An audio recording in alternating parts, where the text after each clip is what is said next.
Welcome back, blade fans. This old sword is with you once again. And at the suggestion of one of my viewers, subscribers, hopefully, I'm doing this video on wide blades. Now, some of the criteria, before you get too worked up that your favorite knife isn't in here, is that these are all sub 4-inch and wide. There are some very wide blades that are well over 4 inches. So I eliminated some of those and some of the really extremely large cold steel knives, which tend to be more long than wide in most cases. I'm sure you'll find some exceptions. All right, with all those qualifications out of the way, let's get into it, because we've got 5 knives to look at, and there were a few I had to eliminate just because I didn't want to talk about 20 knives, because I've got a few of these guys, and although I'm not inclined to choppers, I do like these interesting wide blades. How about this one from Kaiser, the GPB1 Gray's Pocket Brute. That is a massively wide knife in kind of a modified, I'm not going to call it a modified Wharncliffe, kind of a spear point clip, whatever you want to call it. But it starts out really wide, and the only dimensions we're going to do today is the width. How about that? Because I've got reviews on each of these. Call it 1 3/4 inches. Right near the tang on this Pocket Brute. S35 VN in titanium. It is smooth as can be. And under the right circumstances, you can get it to drop shut. But not holding it horizontally in front of a camera, necessarily. It's got some interesting dished out thumb studs that are smooth, but no problems rolling it out unless you're pressing on the lock bar like I just did.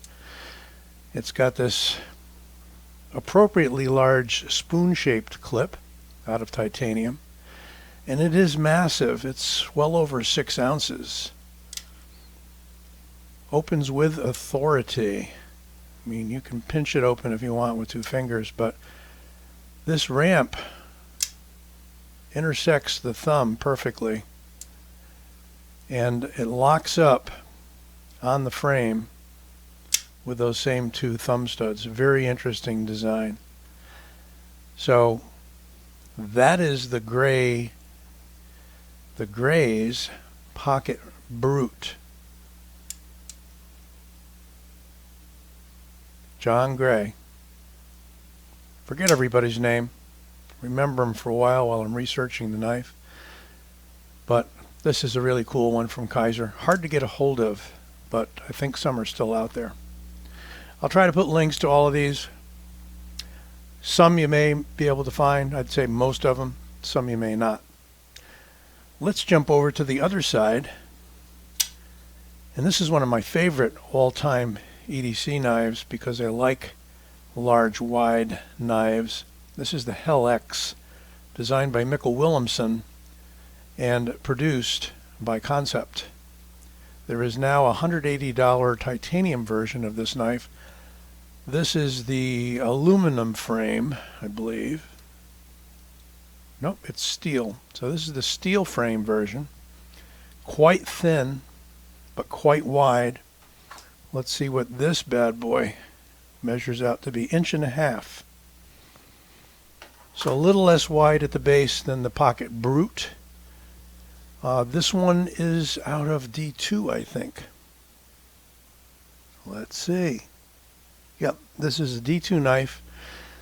The upper end knife, I think, is either 154 cm or possibly S35 VN. I'm not sure.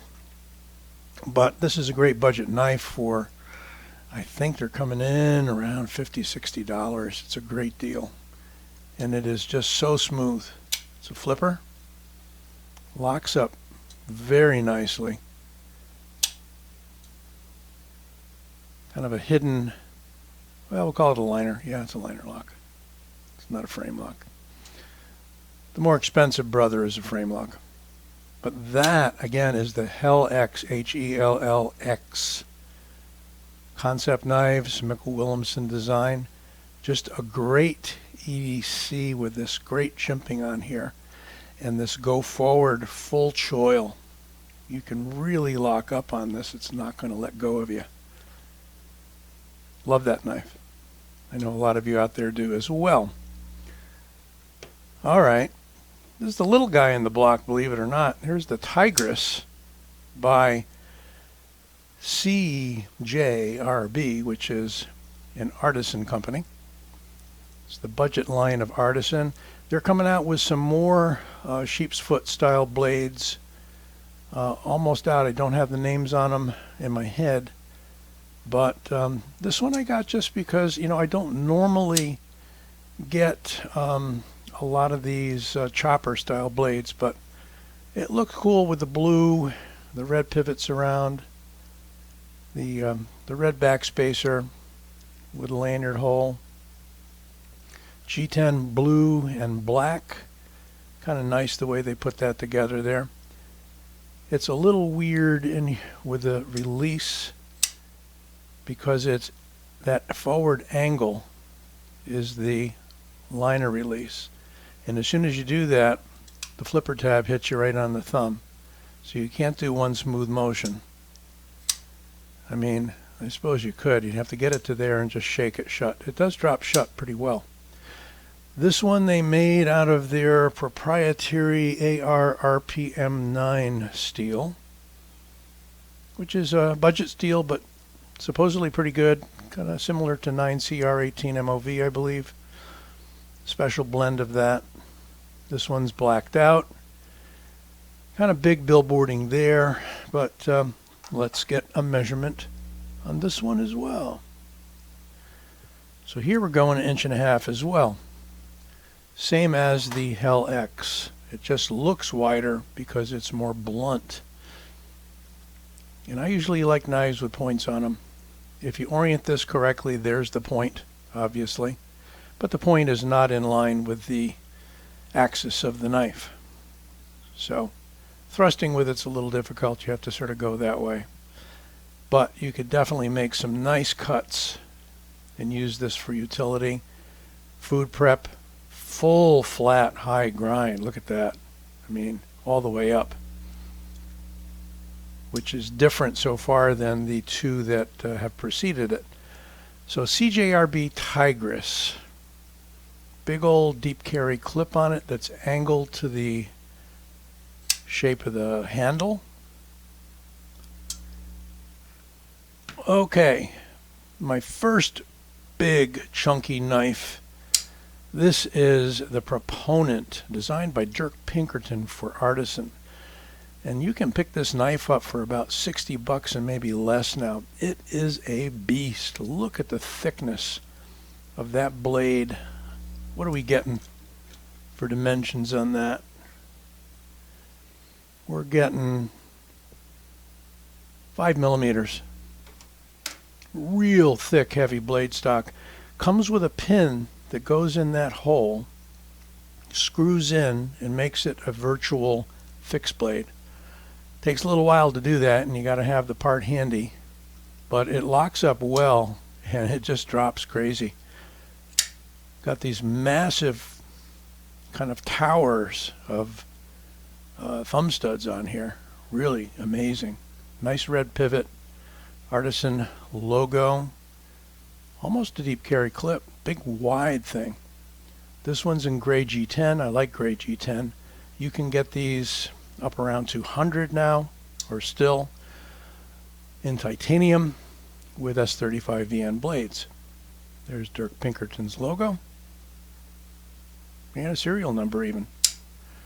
Massively large, heavy knife. And what have we got here?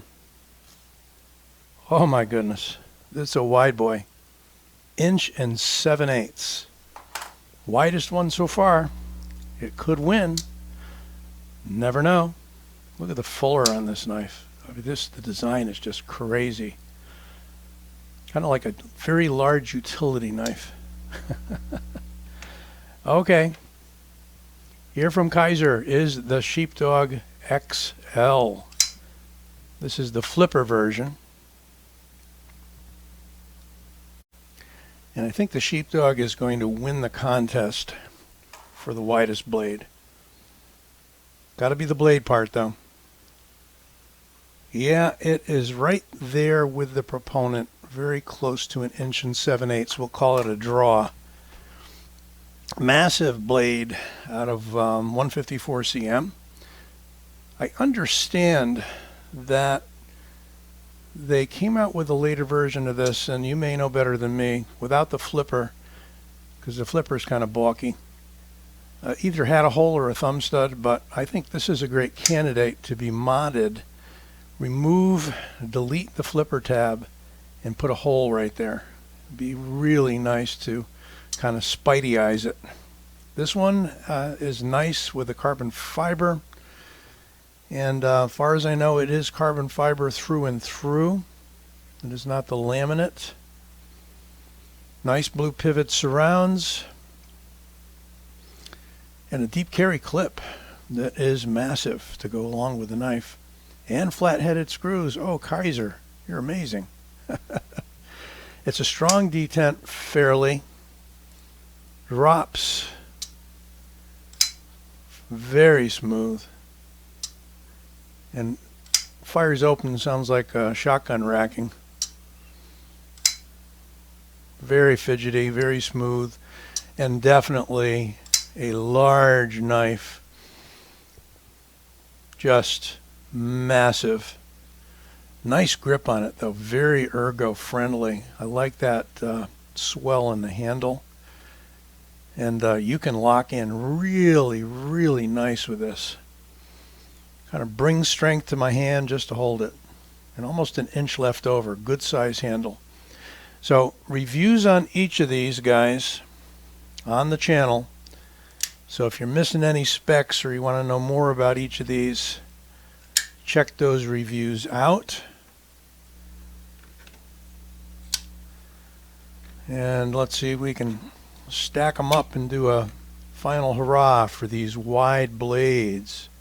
So we've got the Sheepdog, we've got the GPB1 by Kaiser, we've got the Proponent budget version by Artisan, we've got CJRB Tigress, and the Hell X by Concept Knives.